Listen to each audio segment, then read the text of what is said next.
Unveiling the secrets of relationships. I don't know, but I think we're going to have a great episode today. Come and join us on Uplift. Come on, go.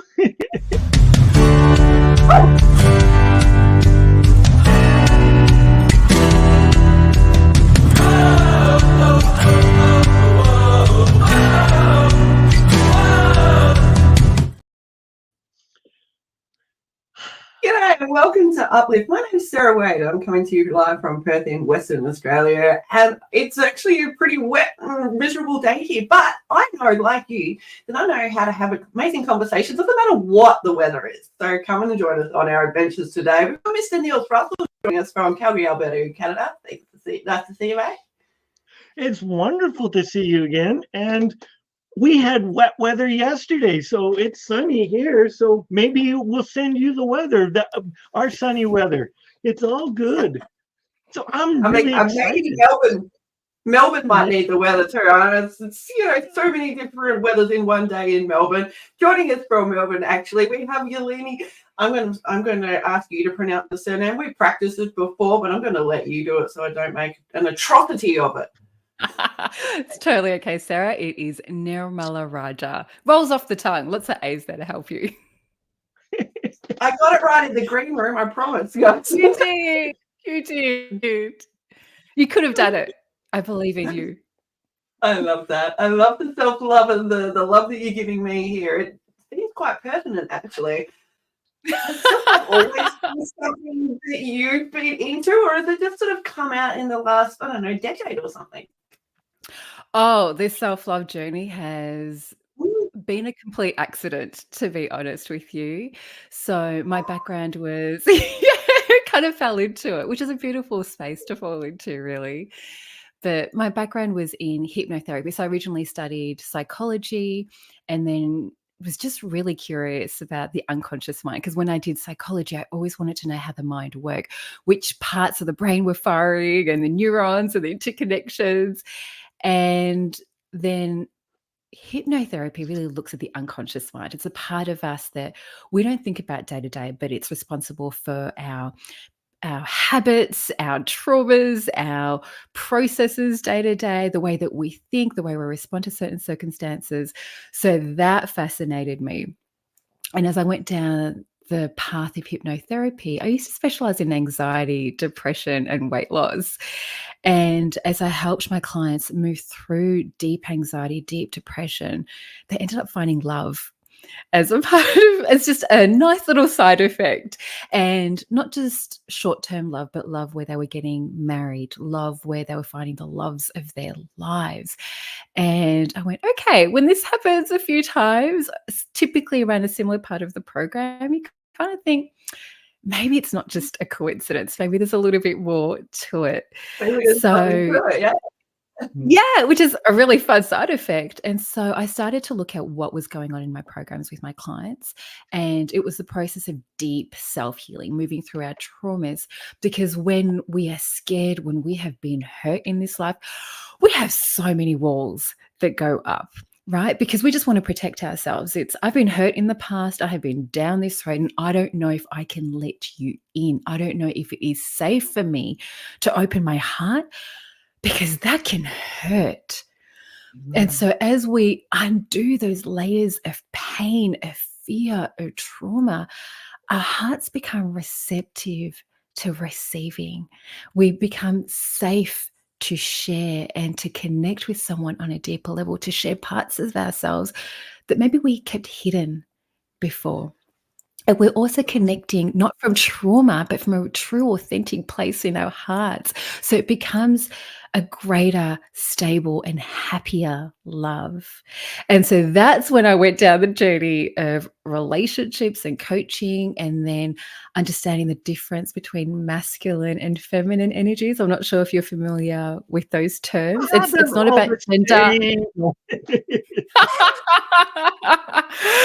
Because, we've got genders, but masculine and feminine energy is really about character traits. So, the moment you use the word energy, a lot of people think it starts to get a little bit woo-woo, but it's really just terms to describe traits that we exhibit, all of us, in day-to-day life. So the masculine energy is the part of us that takes action, that's goal-oriented, that wants to achieve things. And the feminine energy is the parts of ourselves that wants to connect with people, where we nurture one another, where we feel safe to receive. We don't always have to go all the time, but it's okay for someone to help us and to support us and to feel connected as part of a community.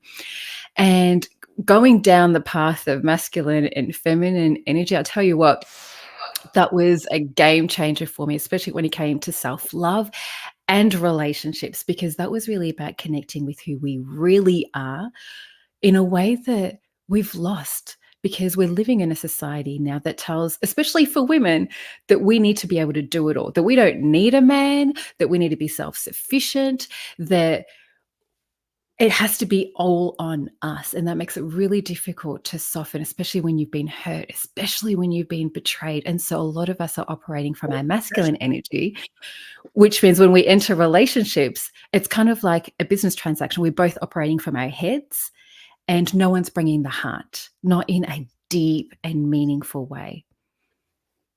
So that's, that's a little bit about my story and where I've come from and what I focus on with my clients and myself.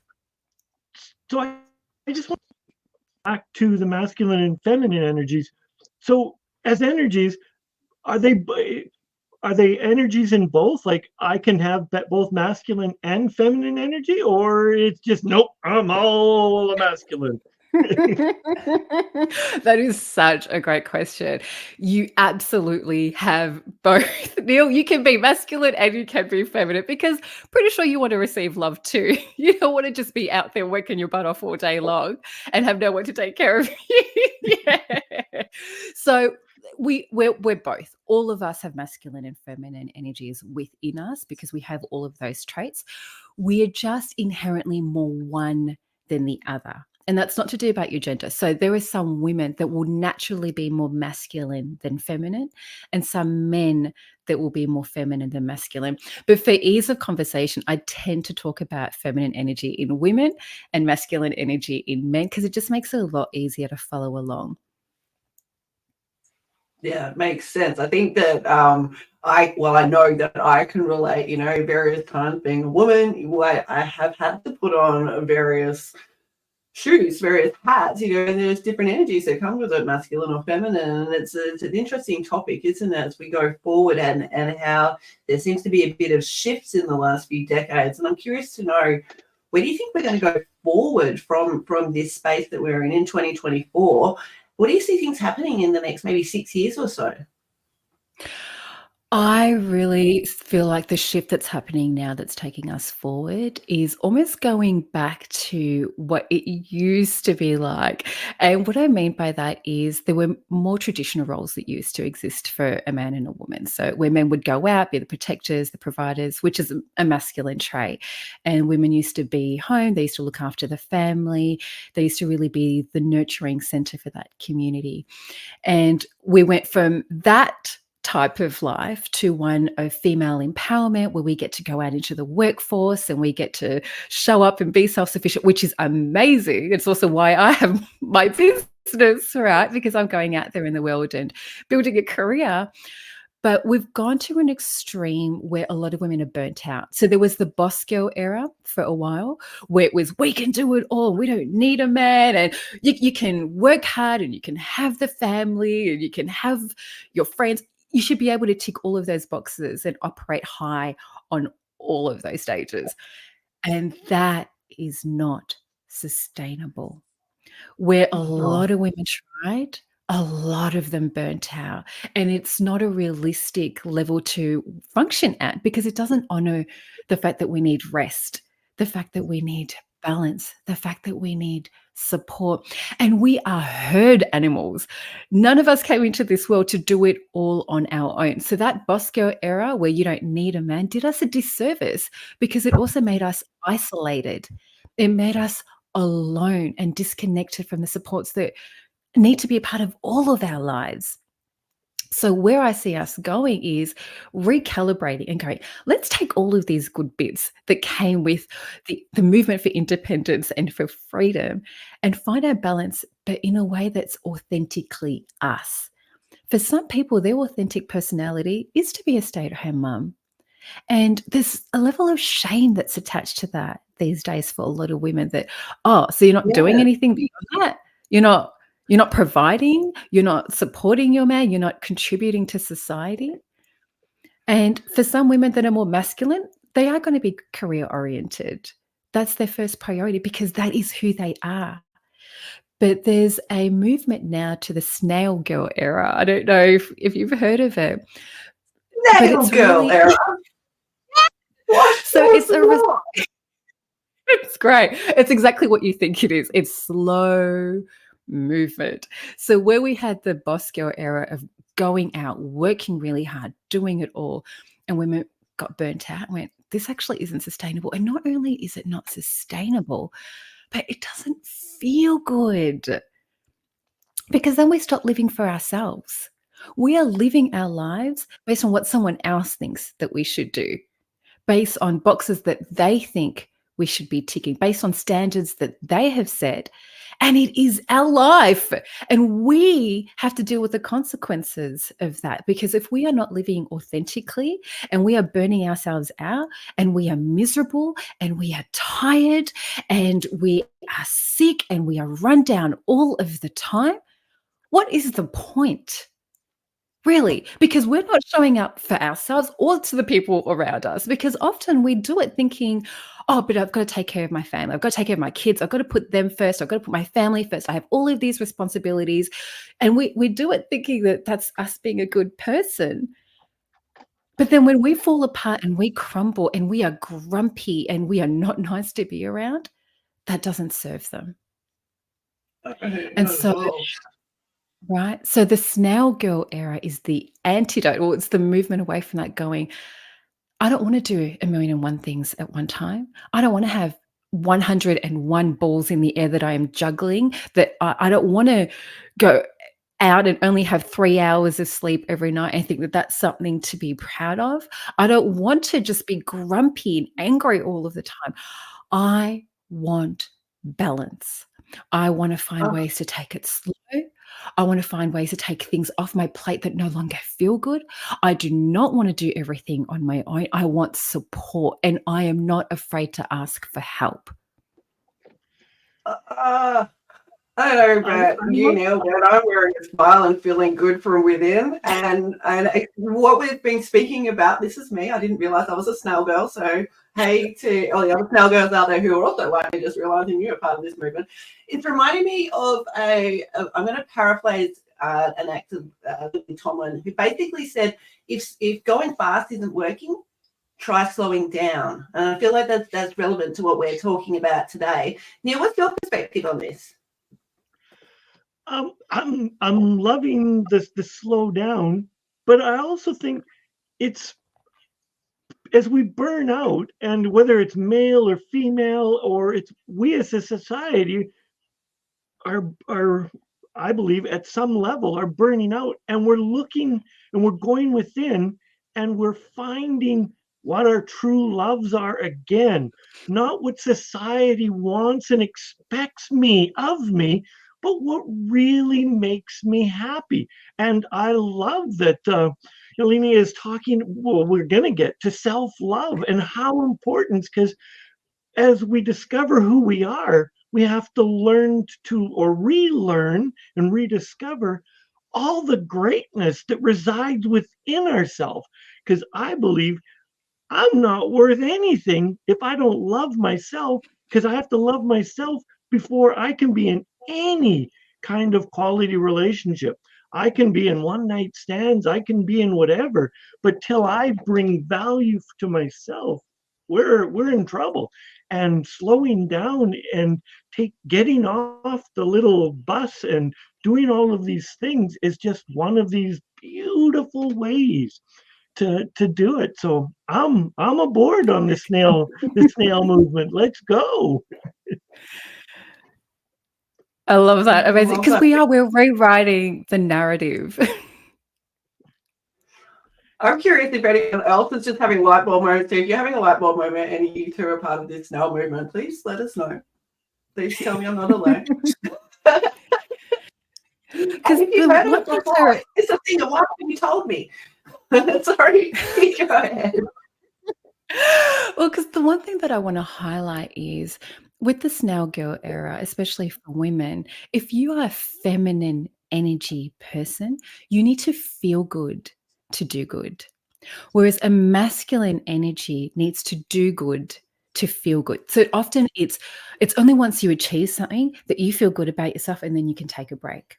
Whereas if for a feminine energy woman, the problem with the boss girl era is that there was no space to feel good. You just had to keep pushing yourself. You just had to keep going and working hard. And, there were no excuses. It was almost like that old saying of no pain, no gain. That was almost the way that you lived your life. Where the snail girl era for the feminine of needing to feel good to do good allows her to reconnect with herself first and understand what's going on inside of my body so I can fill my cup up.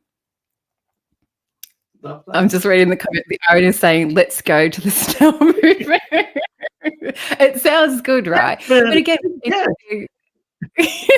but with anything, it's balance. I'm not saying that the snail girl era is, hey, let's just stop. You know what? I don't feel good today. I'm just going to take the day off and have some tea, go for a walk, have a nap, which some days you might need, but you wouldn't live your life from that. What the snail girl era does is allows you to recharge your batteries, to do things that feel good for yourself so you can actually show up for yourself and the people around you in a way where you're going to be more productive, where people are going to actually enjoy being around you, right? Because we've all been in situations when we've been tired, we are run down, and we do not have the energy. That is not when the best side of me comes out. No? Yeah, fair. Yeah. Absolutely. And I think when we're tired and run down, we're even like towards the end of the day when we're making not our best decisions, there's giving to ourselves in that moment, whether it's a breath, even 5 seconds of breath is a beautiful amount of time that you can give yourself anytime, anywhere, just to be with yourself and in that moment. What's something else that you would recommend people do on that? For self-love or for taking a break? Well, both. Because self-love and taking a break for me are going hand in hand here in this analogy. So I'm wondering, when you're taking a break, like for me, when I go to charts, I will do some core exercises and I will do something that I know is going to help my body. And I know that, in a conversation where I might just need to take a minute, that the breath helps me and it helps the person that I'm with as well. So there's so many ways that we can look at self-love, but I'm curious to know, what is something that you would recommend that you can do anytime and anywhere? Okay, perfect. I love this question. And there's two things that come to my mind with some of the examples that you use. So I want to just look at the core exercises and the breath. So with core exercises, often, especially if you've been living from a masculine energy, which is go, go, go, and do, and you need to fuel the bird to feel like you're doing something that's good for you. When we think of self-care from that space, the first thing that most women and men will go to is cardio or weights or some form of intense activity, because that's self-care. That's me taking care of my body. And that's great, but that's not the same as relaxing. One thing that I find people find challenging to do is something like yin yoga. And yin yoga isn't where you're standing up doing all of these crazy poses and, holding your body in a particular way. It's basically just stretching. And that sounds like some of the most boring things that you could possibly do, because you are holding a stretch for 3 to 5 minutes. But that process of stretching and holding it and being still in that moment for 3 to 5 minutes allows you to actually come back to your body. Because exercising, when it's weights and cardio, although yes, they are great for you, it is still doing. It is still a form of energy that it can deplete the body. And so yin yoga is about restoration. It's about filling your cup up again. And if you've never done it before, and I was not flexible, at all when I started, and I'm still working on it. I found it incredibly challenging because what happens is when we are present with our body, when we are present with our breath and we are in the moment, the things that we have been stuffing down starts to come up. And so for me, I started to get a bit angry when I would hold a pose because I could feel the tension in my muscles. I'm like, oh, how much longer do I need to hold this for? And it's emotions that are stored in the body. We store emotions everywhere in different organs, in different tissues, in different cells. So when we bring the breath to that space and it allows it. Gosh, I can't even speak. That's how many tensions are happening when I'm thinking of yin yoga. It allows it to be released. It allows it to come out through the breath. And so some people will do yin yoga and be overcome with emotions. They might start to cry and they don't know why. They might feel anger and they don't know why. And so the breath is the antidote to allow that to actually come out of the cells of our body and be released. And that is one of the greatest acts of self-love because it means that all of this pressure, all of this chaos, all of this pain that I am holding in my body, I don't have to hold it anymore. It's giving yourself permission to let it go. And not only are you relieving yourself of that emotional burden, but you're also going to feel a lot better because everything's not tight anymore. Because that's what we tend to do when we're stressed and when we're upset. You've probably had moments when you've had a really stressful day or something's happened and it's upset you. And most people will hold it in their stomach. And you can feel that tension and it's kind of stuck. And it means your lunch is still sitting there, nothing has digested. It's because your body is designed to be in flow. And when we are stressed, and emotions are a form of stress, we are no longer in flow. So we are holding all of this energy that is stagnant and bringing our breath back to it and allowing our bodies to stretch allows it to flow once again. So it's not stuck there. So that was just touching on the exercise aspect of it. As we return to the breath, as you mentioned, Sarah, that you can do anytime and anywhere. And the reason the breath is so important is because we talk about nutrition, right? To be healthy, to live well. We talk about what we need to eat. We talk about how much water we should be drinking. I love that you're taking a sip, Neil. Thank you. Perfect timing. But we don't always talk about the breath. And you can go weeks without food. You could go days without water. You will not get through a single day without your breath. When we are stressed, when we are running around and we have so many things on our plate, the one most common thing that most of us do is we hold our breath. And we don't even know we're doing it. It's almost like holding help me get through things faster. And if I take a deep breath, then I'm going to physically slow down. But you will not Doesn't work like live. that, though, does it? No. And so we need our breath. We need our breath to survive. We need our breath to think. We need our breath to function. And so that, if you think of the breath as love, that is the greatest gift of self-love that you could possibly give yourself. One of my teachers said that we come into the world on a breath and we end the world on a breath. Yeah. That's And true. Everything else is a lot of breaths in between. between. Yeah. Yeah. So self-love. So let's say, for example, I'm in the midst of a self-loathing episode and I'm just not feeling the love for Neil. Is there some things that I can do to help me find the wonderfulness in Neil again? Yeah. So the simplest thing that you can do, and it sounds so unsexy, is just to accept where you are. Most people think when we talk about self-love, here's the greatest myth. Most people think it is that feeling that's going to be warm and fuzzy on the inside, that's just going to make you feel great.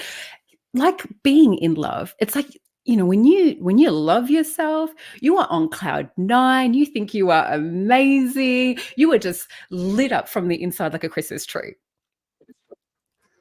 Yeah. Here's the reality of self-love. Self-love at its absolute core is just acceptance. Because from that space of acceptance, you can have compassion for yourself. And here's what's not happening when you have acceptance for yourself. Self-love is the absence of shame, of guilt, of all of the conversations that are going on in your head saying why you are not good enough, why this isn't enough, why you didn't show up, why you need to do better, why you are ugly, why you are not worth loving, why unless you lose weight, unless you change how you look, unless you change how you dress, you will never be accepted in this life. And that is the cause of so much pain for so many people. And so the process of self-love mostly happens when you're not feeling it. And it's simply about saying, that's okay. That's okay that I'm not feeling it right now. It's okay to simply be in the moment, because it's only once you accept where you are that you then give yourself the space to go, okay, now I'm ready to move forward. Now I'm ready to actually do something about it. And you can do it with kindness. So if it starts with acceptance, all of those voices inside of your head where you are shaming yourself and guilting yourself and pushing yourself down don't have a reason to be there anymore. Because that only happens when you're not accepting where you are. And then when you accept where you are, sometimes we don't feel worthy. We don't feel like I deserve to take that break, or that I didn't deserve to take it for that long. I should have bounced back afterwards. I should have done more. I should have been more productive. I spent too long on the couch. And so if we can flip the way that we speak to ourselves like a child, because that little boy, that little girl inside of us never goes away. And so if we think of ourselves, if that was my little girl, how would I speak to her? How would I show up for her or for him, Neil? How would I connect with them? And you go, you know what? If you needed to take that break, that's okay. What do you want to do now? Where do you want to go? How do you want to take a step towards that goal? Because you can't change the past, so there's no point living there. But let's move forward together. Oh.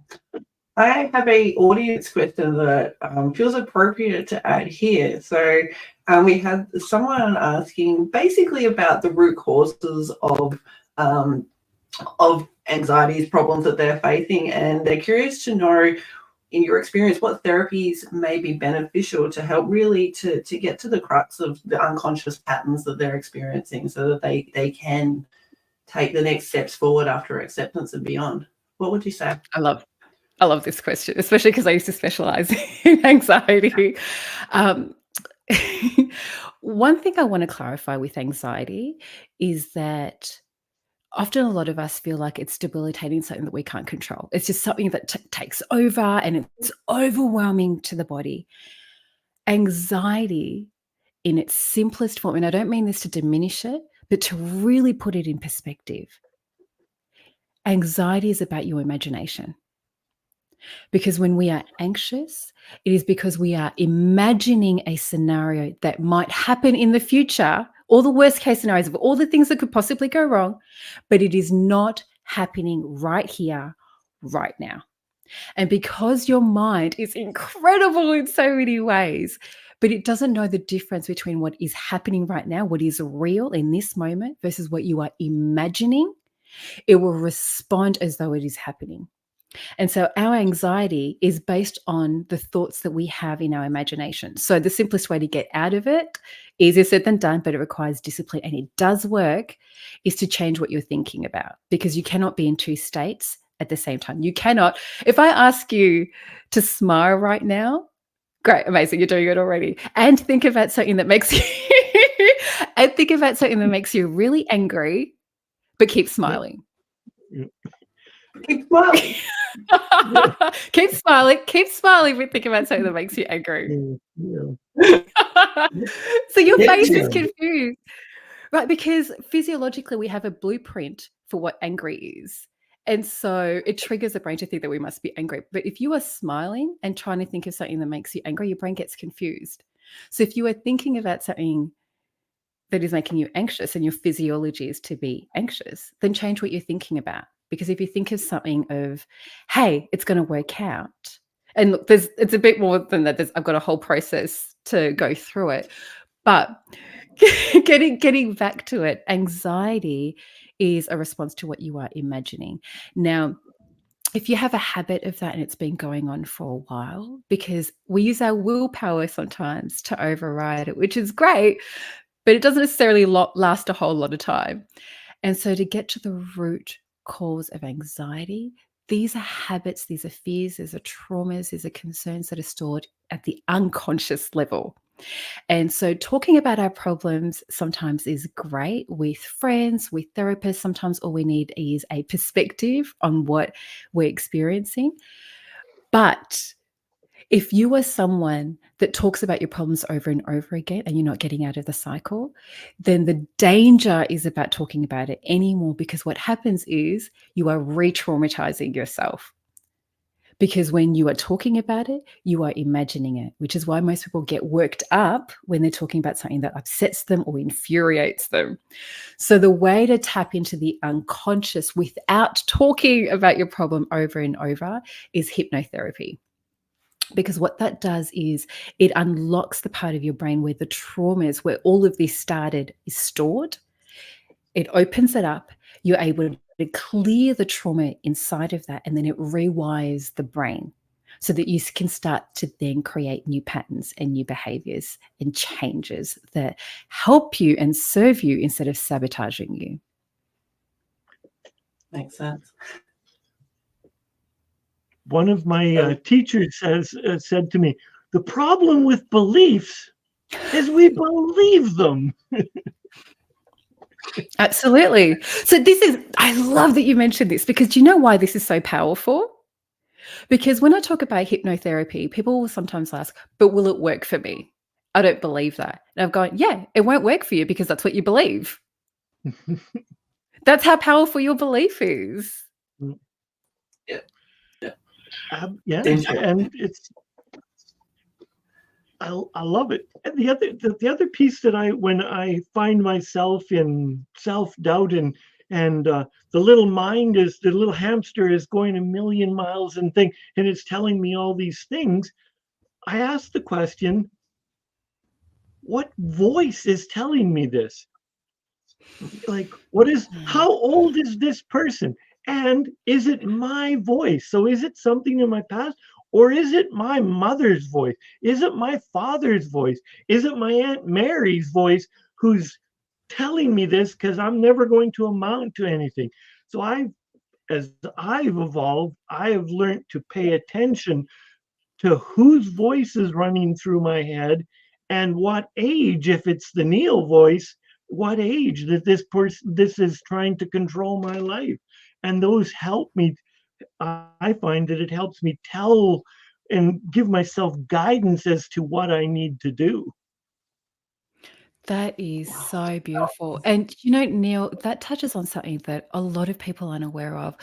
We have thousands, tens of hundreds of thousands of thoughts every single day. And when you ask someone how many thoughts they've got, they probably go 50, maybe 100, because we are so unaware of the conversations that are happening in the back of our mind that is influencing the decisions that we make, that is influencing how we show up and how we feel on a daily basis. And like you said, half of those voices aren't even yours. But this is what I love about hypnotherapy. Oh, sorry, Sarah. I think I did I could just recently that said we don't have like 50 thoughts a day. It's minimum of 65,000 thoughts we have a day. And most of those we've thought before. Oh, yeah. We're not original. We are broken records.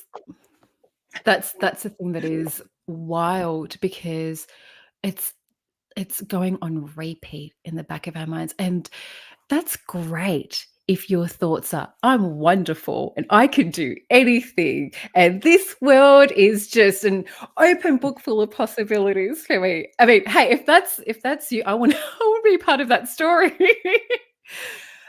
The sad truth is, for most of us, the thoughts that are going on like on repeat in the back of our minds are, it's not going to work. I can't do this. It's too hard. I'm not good enough. I don't have the tools. I won't make it. And the really interesting thing is when I use hypnotherapy to work with my clients to go to the root cause. This is the reason why I can move through so many traumatic things with them so quickly, because once you get to the root cause, it's like a dominoes effect. So once you clear the bottom, everything else disappears.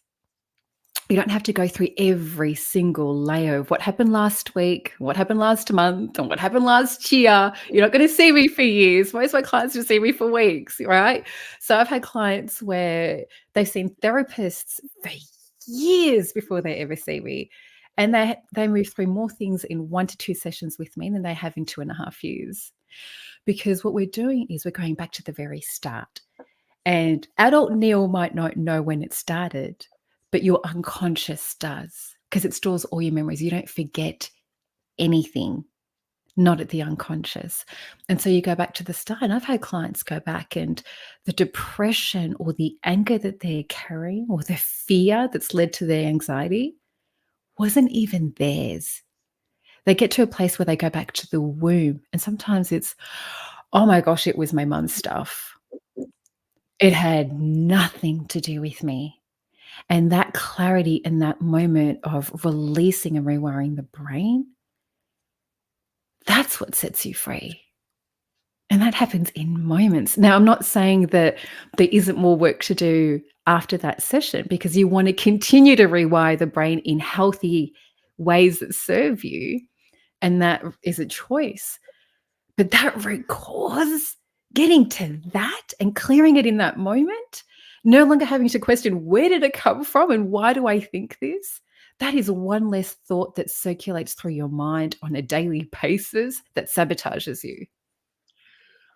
I love that you because that you talked about that you're releasing the energy, and then there's still work to be done. Because I believe that once you've released the initial trauma, we're such creatures of habit, even though we're no longer at the root level triggered by the root hurt or the root cause of what's going on, of our trauma and our problem. We have to relearn not to do the same action that causes us to be triggered over and over and over again. I'll just make an easy one, that we can have a trauma and why we're overeating for our food addiction, but we have to learn to then make good, healthy eating choices. So you can release and not have the trauma of carrying excess weight or being underweight or whatever it is, but we need to make healthy choices and life is good. Yeah, absolutely. That's such a great example, because I used to specialize in anxiety, depression, and weight loss, and I don't even touch weight loss anymore, because what I found is I don't want to tell you what you should be doing on a daily basis, because there was trauma that was sitting underneath that originally. Often when we eat, it's normally an emotional binge. I had a really bad day and I'm feeling low, so I'm going to have that tub of ice cream on the couch to feel better. I'm going to eat that bag of chips. I'm going to have that block of chocolate. It's comfort food for a reason. But when we clear the trauma that happened, that caused it in the first place, you're no longer trying to fill a void with food. So I will often find my clients will naturally start losing weight as we clear the emotional backlog, because there's nothing that they're trying to fill. There's no void that they're trying to stuff down. But equally, they need to know what healthy choices to make.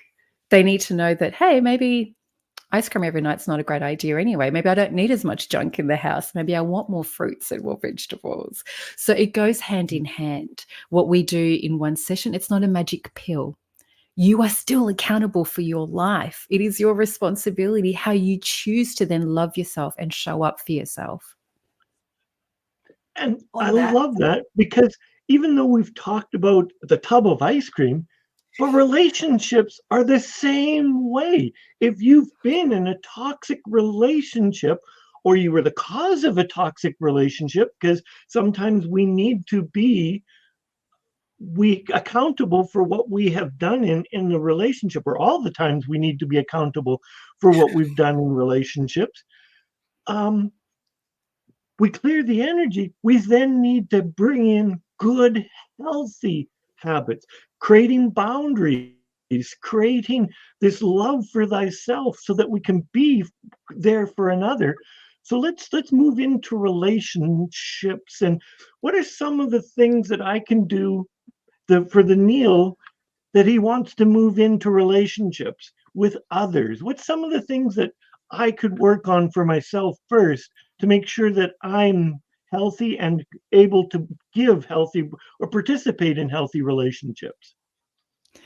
That is a great question. And you know what I love the most about that, Neil? You started it with you. What can I do first? As opposed to where do I go out and find this perfect person for me? Where are they? How do I get them? What do I need to do? Because it's not a game, right? It always starts with us. And when I work with my clients, and look, especially if they're in a challenging relationship, the first question I often get is, how do I fix my partner? How do I change them? How do I make this a better relationship? And so whether you're single or in a relationship already, the question always has to start with you. And that can be a tough pill to swallow. I get it when you think that you are showing up and doing everything right and they're the problem. But really, everything starts with us, because what happens is in a relationship is that becomes the dumping ground for a lot of our baggage.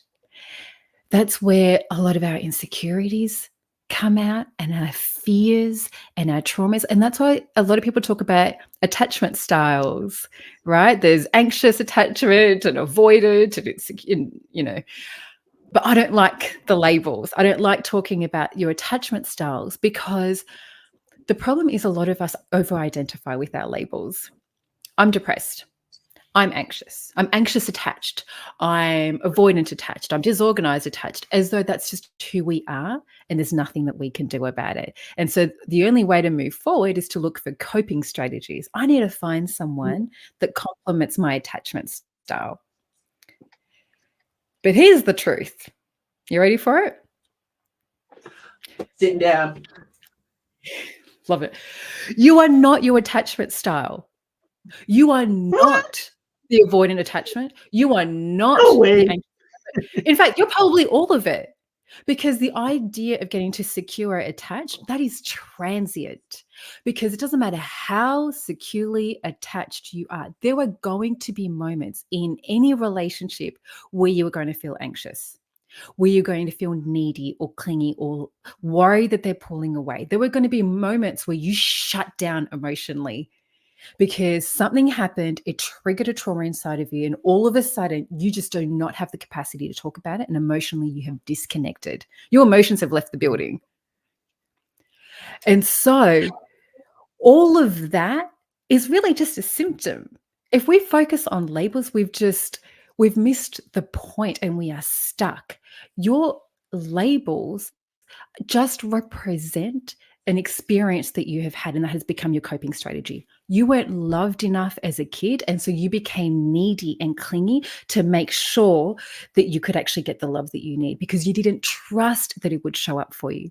So to attract a healthy partner and a good relationship, you have to look at your own stuff first, because if you don't, either you are recreating toxic patterns and traumas that you've already experienced in past relationships, or you're going to attract someone that's where you are right now, and you're not going to necessarily get the loving, fulfilling relationship you desire. And if by some chance you do, you will sabotage it. You will sabotage it because you do not believe that you deserve it. So if we're not used to getting love and someone is kind to us, well, instead of thinking your response would be, oh my gosh, this was amazing. This is what I've waited my whole life to feel. You're going to turn around and go, what's wrong with them? How could they love someone like me? There must be something wrong with them. And then we sabotage that relationship because we are not ready to receive. So to attract a great partner, this goes back to the shadow work. It's the darker parts of ourselves, the parts that we are scared of. It is our anger, it is our sadness, it is our hurt. And I know that concept feels scary. It felt scary for me too. I'm not sitting here talking about this as though this is just what I've learned. I had to go through this myself. And I used to have so much pain inside of me that I thought my anger would kill me. And I know that might sound really weird or bizarre or silly to say now, but that is how dark and how unbelievably overwhelming it was inside of my body, that I thought opening up Pandora's box, it would overwhelm my senses and I wouldn't be able to handle it. So one thing I want you to know is no matter where you are on your journey, whatever you are scared to look at, whatever that shadow part of you is, whatever that darkness and that overwhelm is, it is never, never as scary as you think it might be. It will not kill you because you are designed to survive. And what I mean by that is that when you open the lid, your unconscious mind wants to protect you so much, it will only ever allow you to experience and connect with only the amount that is safe for you. Even if that feels overwhelming in the moment, it won't give you everything because it knows it's too much. And so it's like the onion. I mean, I don't know if you've watched Shrek, but I love that ogres are like onions. We are like onions. Okay. So we are just peeling layers at a time. Isn't it? And the reason I love this one as well is because as we start peeling layers of the onions, sometimes you get to a point where you go, oh, I fixed that. That's healed. I am done with that issue. I will never have to experience that again. And one day it rears its ugly head and you go, what happened? All of that work was for nothing. I thought I healed this. I thought I was better and it didn't work. And what I want you to remember from the onion analogy is that you are just going deeper. And you could not have accessed a deeper point if you didn't release the top layers of your onion. You never go backwards. You only ever go deeper. And loving yourself is loving yourself enough to go, I'm not scared of all these parts of me. Because nothing is bad. We live in a world where we think anger is bad and sadness is bad and depression is bad and it's good to be happy and it's good to be joyful, which, yeah, absolutely, it feels good in the body, but there's no such thing as a bad emotion. Every emotion is designed to communicate a message to you. It's just an attempt for your body to keep you safe. So if something makes you angry, then something has crossed your values or your boundaries and you need to take action to not be abused. For example, if something is sad, it's because it means you care and it's good to care. So going through the process of uncovering those layers, which is, I love doing this through hypnotherapy because I find that the most potent and fastest way to move through things because it works the unconscious level, right? We're not just sitting there talking about your problems over and over again, re-traumatizing you, making it bigger, reinforcing it in the brain. We are getting to the root cause. We are opening that up. We are releasing it just like you do with yin yoga and your breath. And then we start to rewire the brain so that old patterns, old beliefs, old traumas start to drop away so that you're less triggered when you get into a relationship. You're no longer operating from a space of, what if they leave me? What if they won't love me today? Will they show up for me? Am I going to be hurt or rejected when I open up and I share my heart and I say how I really feel? Will I be safe? Because the only way to have authentic relationships is through your vulnerability. And that's not weakness. That is one of the most courageous things that you can do. Because that is you opening your heart up, saying, I'm willing to be loved because I deserve this for me. Because it's not love that hurts you. It's people that let you down. It's disappointments, but that's not the love. We often associate, love is painful, but love itself was great.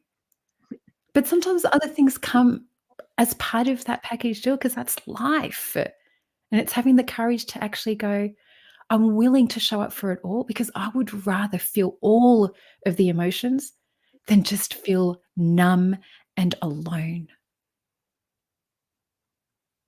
Yeah.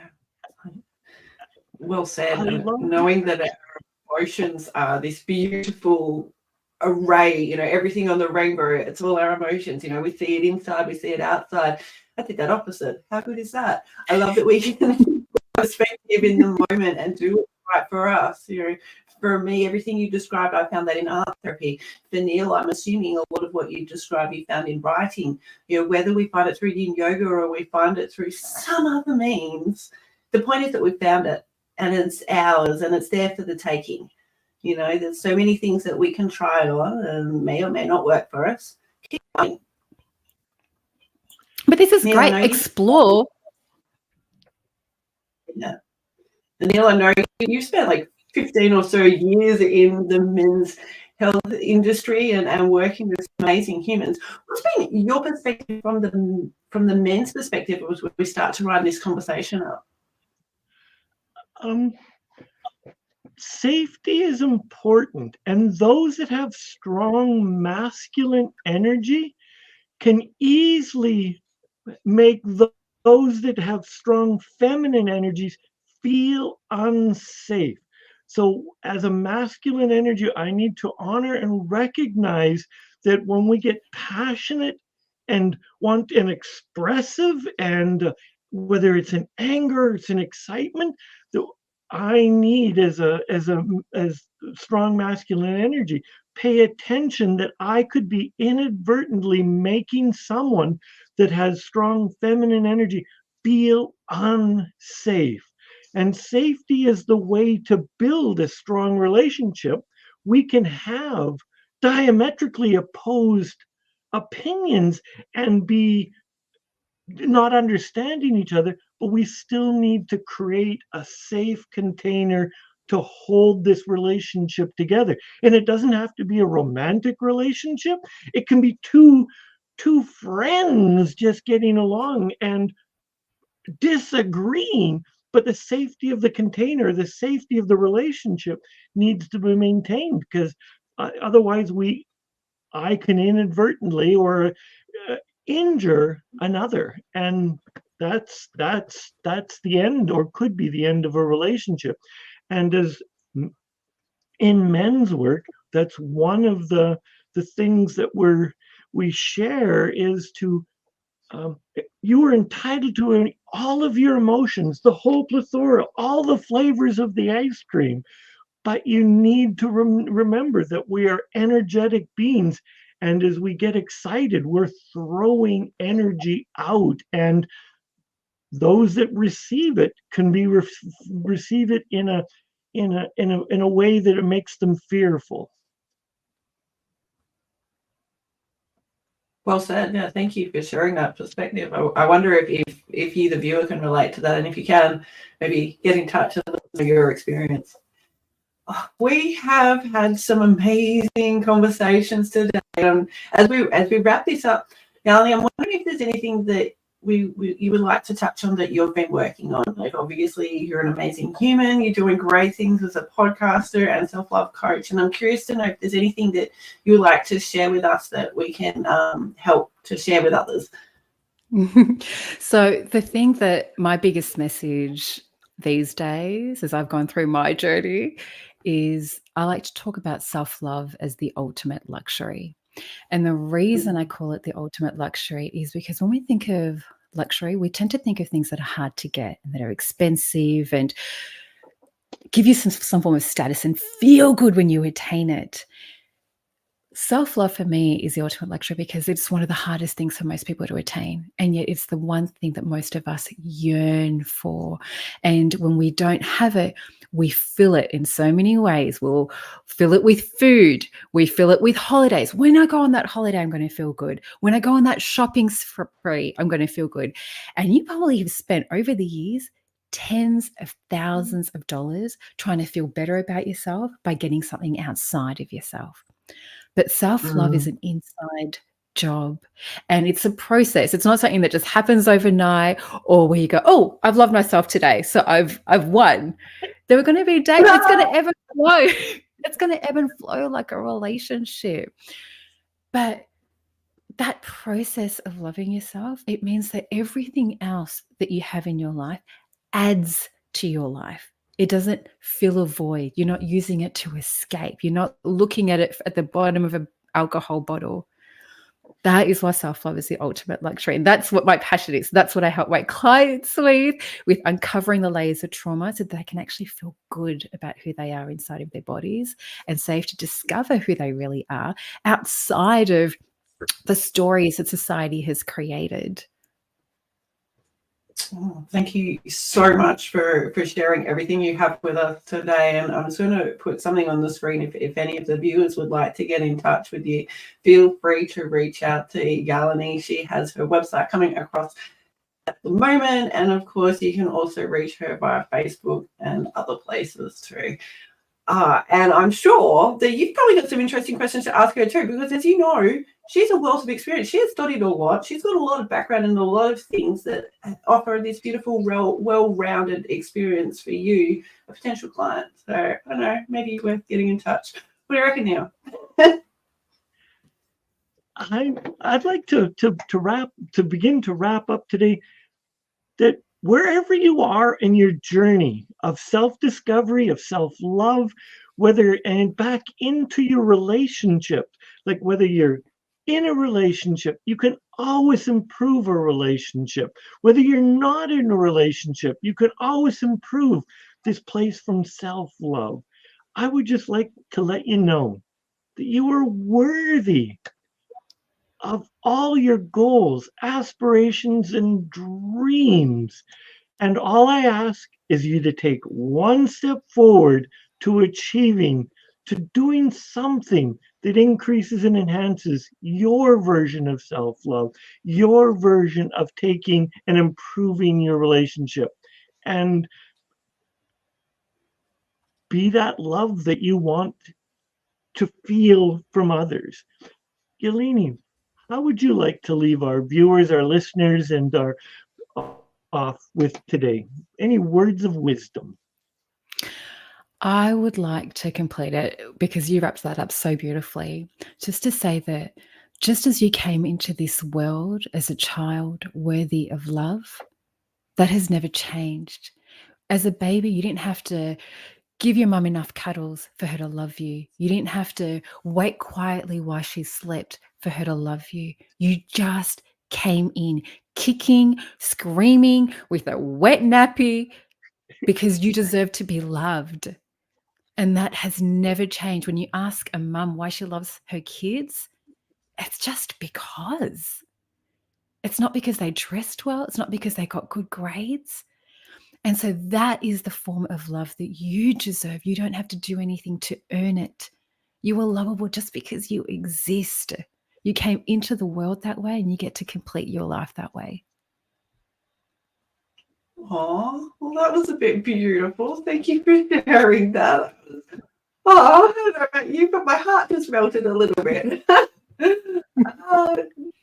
was amazing. I love the depth of the quality of the conversations and the feelings that evoked in myself, and I trust that you guys felt them too. For me personally, I'd like to remind you that our thoughts that we mentioned before can be stuck in our body. So if you fancy just rocking back and forth, if you want to make the infinity sign with your arm, making it big or making it small, find a way to ground yourself and be in the moment. You deserve it. Until we see each other next time on Uplift, I trust you enjoyed this conversation. Feel free to type some words in and get in touch with everybody on the screen. We look forward to talking to you soon. And take care and design life you desire. You're worth it. Take care. Thank you.